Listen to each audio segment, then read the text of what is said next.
안녕하세요. 머니바게트입니다. 퇴직연금을 이용해서 주식 투자를 하는 분들은 대부분 합리적인 투자를 하시는 분이에요. 주식은 장기적으로 우상향하기 때문에 긴 시간과 함께 가는 게 무엇보다도 중요한데요. 퇴직연금 역시 시간이 아주 많은 돈이고 주식 투자하기에는 정말 안성맞춤이기 때문이죠. 그런데 이렇게나 좋은 퇴직연금을 이용해서 투자를 하시는 분들에게도 고민이 있습니다. 퇴직연금 총액의 70%만 주식형 ETF에 투자할 수 있고요.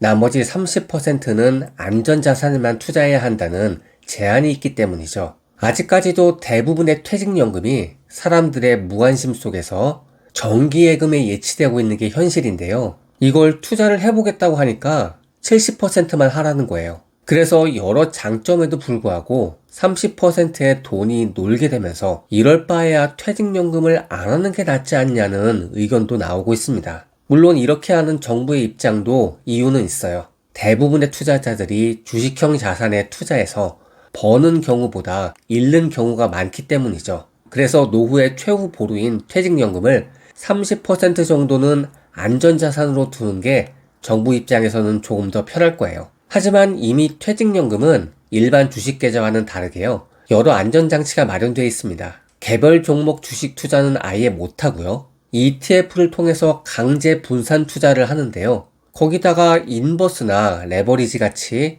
개인이 하기 어려운 상품들은 다 제외돼 있어요. 오로지 긴 시간만 주면 무조건 승리하는 일반형 ETF에만 투자하게 되어 있기 때문에 손실 볼 가능성은 아주 낮은 계좌입니다. 그래서 안전자산 30%의 분량도 투자를 하고 싶다는 요구가 빗발치고 있죠. 오늘은 퇴직연금의 안전자산 30%를 어떻게 채우는 게 좋을지 알려드릴게요.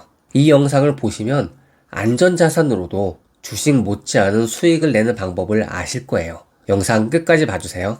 우선 퇴직연금 중 70%는 주식형 ETF로 채울 수 있어요. 그리고 그때가 돼서야 30%의 안전자산 규정을 알게 되는 경우가 대부분이죠. 그래도 나는 70%나 투자했는데 안 한 사람보다는 훨씬 나은 거 아니야? 나라에서 안 된다고 하는데 이 정도면 난 최선을 다 한 거야 라고 생각을 하고 방치를 하죠. 거기서 끝나는 게 아니고요. 시간이 지나서 주가가 오르면 다시 문자가 옵니다. ETF가 올라서 위험자산 비중이 70%를 넘었으니까 안전자산을 늘리라는 거죠.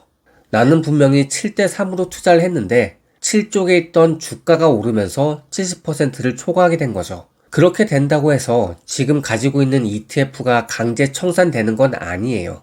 하지만 다음에 추가로 납입하려고 할 때 안전자산을 더 많이 사서 다시 7대3으로 맞춰야 돼요. 이런 일이 반복되다 보면 나중에는 추가 금액을 넣었는데도 안전자산 비율이 안 돼서 ETF를 전혀 못 사는 일도 벌어집니다. 처음엔 30%지만 주가가 계속 오르면 이게 30%가 아닌 게 되는 거죠. 그래서 이 안전자산 30%를 어떻게든 굴릴 생각을 해야 돼요. 퇴직연금을 그냥 놔두면은 은행 예금이나 국채로 투자하게 되는데요. 개인형 IRP라면 증권사마다 면제를 해주는 곳도 있지만 DC형 같은 경우에는 0.5%의 수수료가 나와요. 이럴 거면 내가 그냥 은행에 예금을 하고 말죠. 결국 퇴직연금의 안전자산은 그냥 두면 은행 이자만도 못하는 수익을 주는 겁니다. 저도 퇴직연금을 잘 모를 때는 그냥 놔두니까 정기예금에 자동으로 예치를 하더라고요. 나중에 보니까 이자의 절반 이상을 운용보수로 가져갔습니다. 은행, 증권사, 자산운용사, 우리가 돈을 안 주고 무료로 이용하는 것 같아도 이렇게 나도 모르게 돈을 가져가요. 오늘은 안전자산 30%를 어떻게 굴릴 것인지 설명할 거기 때문에 대체 안전자산 30% 규정이 뭔지부터 볼게요. 안전자산이라고 하니까 은행의 예적금, 국채 이런 걸 떠올리지만요. 현행법상으로 안전자산은 아래의 조건을 충족해야 됩니다.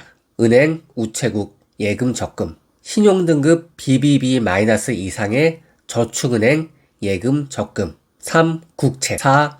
원리금 보장되는 ELB, 보험, 환보조건 무채권 RP, 그리고 5번 주식 비중 40% 이내인 채권이나 채권형 펀드예요. 6번은 투자 적격 등급의 TDF죠. 생각보다 안전자산이라는 종류가 다양한데요. 핵심은 주식 비중이 40%를 넘느냐 안 넘느냐를 기준으로 안전자산과 위험자산을 가른다는 겁니다. 여기서 주식이 40% 이하로 포함되는 건 5번, 6번이에요. 우리는 주식 투자 비중을 늘려야 되는 사람이기 때문에 5번과 6번을 보겠습니다. 먼저 5번이 뭔지 알아볼게요. 대표적으로 타이거 미국 나스닥 100 TR 채권 혼합 FN 같은 상품인데요. 이 상품은 나스닥 100 지수와 국채 3년, 10년 선물을 비슷하게 나눈 상품이에요. 각각 3분의 1 정도를 할당하고요. 안전자산 요건을 채운 겁니다. 그래서 안전자산 30%에 이 종목을 넣으면 나는 원래 투자했던 70%에 30%의 3분의 1인 10%를 더해서 80%를 주식으로 가져갈 수 있습니다. 종목 구성을 보면 국채가 비중이 높지만요. 나스닥에 포함된 종목들도 적지 않게 있습니다. 만약 내가 나스닥이 싫다고 하시면 선진국 MSCI 지수를 따르는 ETF도 있어요. 코덱스 TRF3070 ETF입니다. 나스닥보다 안정적인 선진국 MSCI 지수를 따르는데요. 사실상 미국의 S&P 500과 유사하다고 할 수 있어요. 왜냐하면 선진국 MSCI 지수의 60%가 미국이기 때문이죠. 이 상품은 30%를 주식에 70%를 채권에 할당하고 있습니다. 40% 이하면 안전자산인데 왜 30% 정도만 할당하느냐면요. 주식이라는 건 변동성이 있잖아요. 처음에 30%로 할당을 해도 그것이 올라서 40%를 넘어버릴 수 있기 때문에 어느 정도 여유를 두는 것 같아요. 그리고 6번은 TDF라는 펀드입니다. 요즘 증권사들이 퇴직연금에 최적화된 펀드라고 소개하면서 마케팅을 하고 있는데요. 이 상품은 5번보다 더 높은 비율로 주식을 가지고 있어요. TDF란 건 타켓 데이트 펀드의 약자인데요. 투자자의 은퇴 시점을 맞춰서 생애 주기에 따라 포트폴리오를 알아서 조정하는 자산 배분 펀드예요. 은퇴 시점이 멀 때는 주식 비중을 80%대까지 높여서 공격적인 투자를 하다가 은퇴가 가까울수록 점차 비중을 줄여서 안전하게 투자하겠다는 거죠. 그럼 이건 주식 비중이 40%가 넘기 때문에 안전자산이 아니어야 하는데요. 처음에는 주식 비중이 높겠지만 매년 해가 바뀔 때마다 주식 비중이 점차 낮아져서 은퇴 시기가 되면 40% 미만이 돼요. 그래서 이것도 안전자산으로 인정해 주는 게 지금 정부예요. 그래서 모든 TDF에는 뒤에 은퇴 연도가 붙어 있습니다. TDF 2030, TDF 2040, TDF 2050 이런 식으로 붙어요.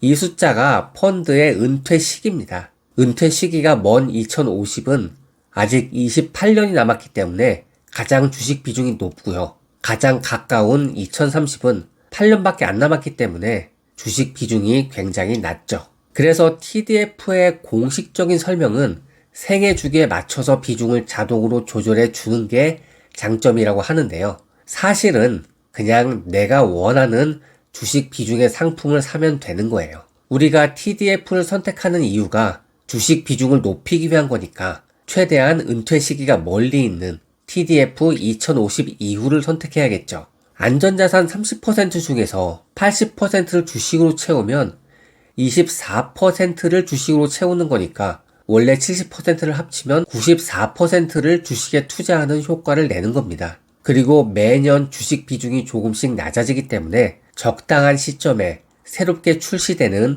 은퇴 시기가 더 먼 상품으로 갈아타면 돼요.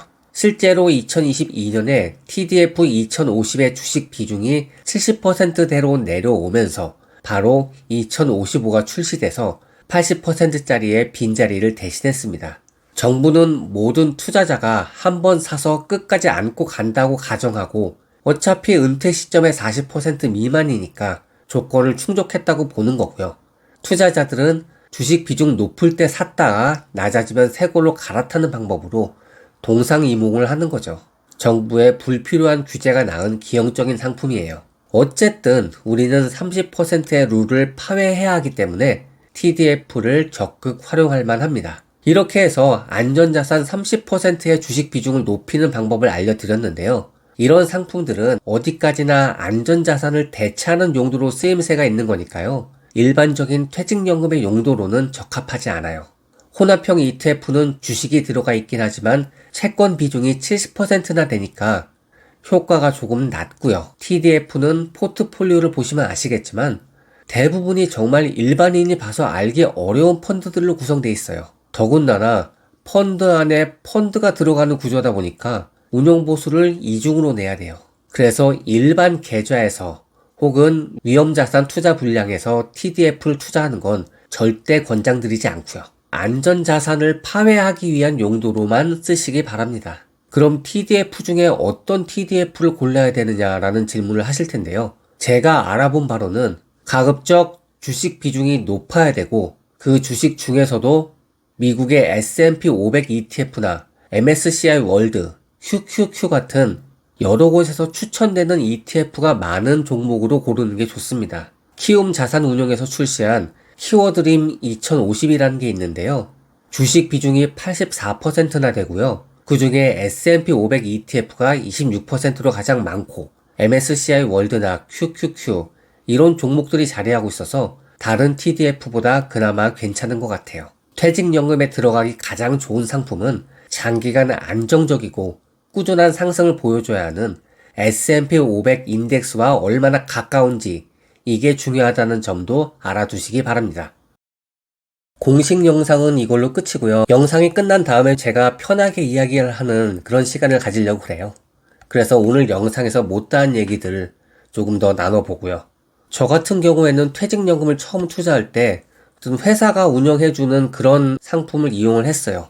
저도 신경을 한동안 안 쓰고 있다가 어떻게 운영되고 있나 봤더니 농협에 1년짜리 정기예금을 들어놨더라고요. 근데 그 이자가 굉장히 처참한 게 내가 직접 농협은행에 가서 예금을 맡기면은 주는 금리가 있잖아요. 근데 퇴직연금은 그 금리보다 훨씬 낮게 주더라고요. 근데 거기서 끝나면 좋은데 퇴직연금 자체에서 운용보수를 떼가니까 그때는 지금보다도 운용보수가 더 셌어요. 요즘에는 퇴직연금을 자산운용사가 경쟁적으로 유치하느라고 수수료가 많이 낮아졌는데 그때는 굉장히 높았습니다.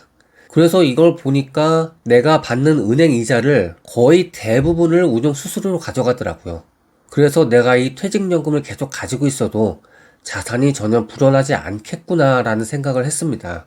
퇴직연금으로 ETF를 투자하는 게 허용되던 시절도 아니었고 퇴직연금 재테크의 근본이 바뀐 게 그러니까 ETF 상품을 허락하면서 많이 바뀌었는데요.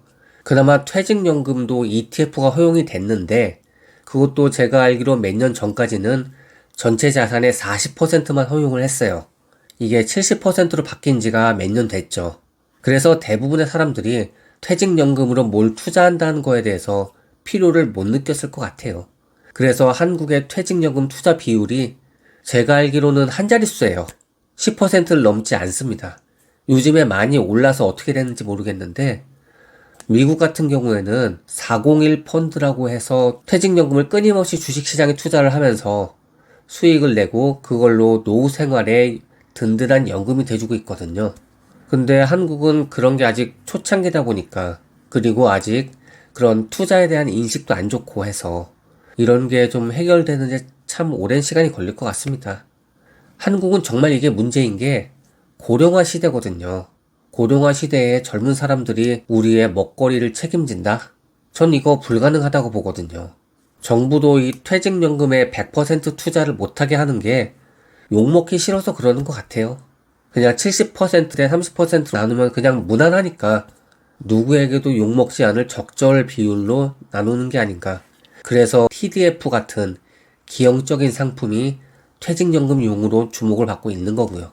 개인적으로 TDF 같은 경우에도 저는 S&P 500이나 나스닥 100 같은 이런 단일 지수에 투자를 해서 사용자들의 만족도를 좀 높여주면 좋겠는데 TDF가 안전자산인 이유도 참 웃기는 게 주식 비중이 40% 이하여야 안전자산이잖아요. 근데 TDF는 이게 80%를 넘어가도 안전자산이 된단 말이에요. 단지 채권을 섞고 시간이 갈수록 40%까지 내려오니까 이게 정부 입장인데 이런 거 보면 참 옛날에 서브프라임 사태가 생각이 나요.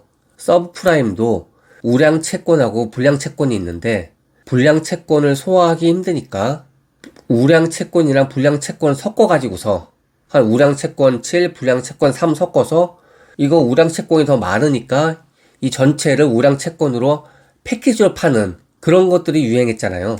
그렇게 팔다가 결국 그 불량 채권들이 터지면서 그 난리가 났던 건데, 굳이 이렇게 할 거면은 그냥 퇴직연금의 비율을 높여서 90%까지 높여줘도 되지 않을까? 그런 생각도 들어요. 좀 이해 안 되는 부분이지만 원래 우리나라 투자 시장이 이해 안 되는 게 좀 많잖아요. 퇴직연금 같이 10년, 20년, 뭐 더러는 30년까지 유지해야 되는 상품에서 채권이 가지는 안정성의 장점이 많이 퇴색이 됩니다.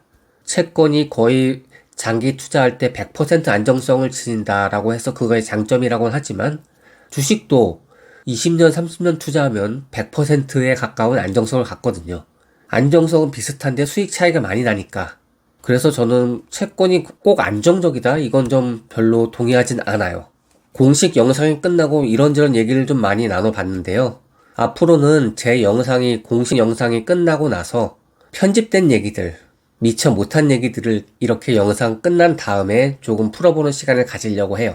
그냥 제가 즉석에서 나오는 얘기들이니까 또 그냥 좀 이해해 주시길 바랍니다. 네, 오늘 영상 여기까지 할게요.